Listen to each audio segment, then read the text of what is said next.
குஜராத் அணிக்கு எதிரான போட்டியின் போது மைதானத்தில் இருந்த ரசிகர் ஒருவர் பாதுகாப்பை மீறி களத்திற்கு வந்து தோனியின் கால்களில் விழுந்தது அவரது ரசிகர்களுக்கிடையே ட்ரெண்டிங் ஆகி வருகிறது.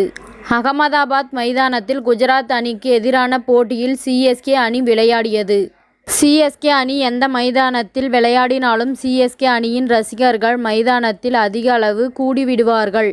இது கடந்த சில சீசன்களாகவே தொடர்ச்சியாக நடந்து வருகிறது. அதற்கு முக்கிய காரணம் தோனி. குஜராத் சிஎஸ்கே அணிகளுக்கு இடையிலான போட்டியின் போது அகமதாபாத் மைதானத்தில் சிஎஸ்கே ரசிகர்களே அதிக அளவு காணப்பட்டனர். எங்கு பார்த்தாலும் மஞ்சள் ஜெர்சியுடன் விசில் அடித்து கொண்டே ரசிகர்கள் உற்சாகமாக இருந்தனர். இந்த நிலையில் சிஎஸ்கே அணியின் பேட்டிங்கின் போது சிவம் தூபே 21 ரன்களில் ஆட்டமிழந்து வெளியேறிய போது தோனி களம் புகுந்தார். அப்போது தோனிக்காக ரசிகர்கள் எழுப்பிய கரகோஷம் 120 டெசிபலாக இருந்தது. இதன் பின் கடைசி ஓவரில் ரஷீத் கான் வீசிய முதல் 2 பந்துகளில் தோனி அபாரமாக சிக்சர்களை விளாசி தள்ளினார்.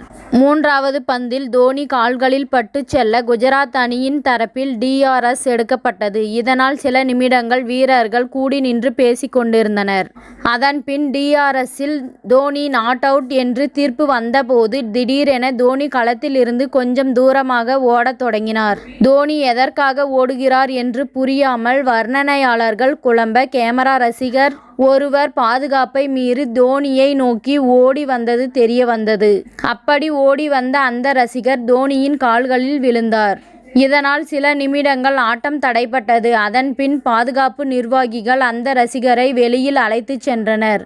எந்த ரசிகர்கள் தோனியை நோக்கி ஓடி வந்தாலும் அவர்களுடன் ஒரு சிறிய விளையாட்டை தோனி விளையாடுவது வழக்கமாகிவிட்டது. அப்படித்தான் இந்த போட்டியிலும் ரசிகர்கள் ஒருவர் ஓடி வருவதை அறிந்து கொஞ்சம் மிதமாக ஓடி ஒரு விளையாட்டு காட்டினார்.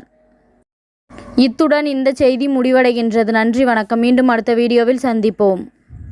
மேலும் இது போன்ற சுவாரஸ்யமான தகவல்களை அறிய தமிழ் சிறை சேனலை சப்ஸ்கிரைப் பண்ணுங்க, ஷேர் பண்ணுங்க, லைக் பண்ணுங்க மற்றும் கமெண்ட் பண்ணுங்க.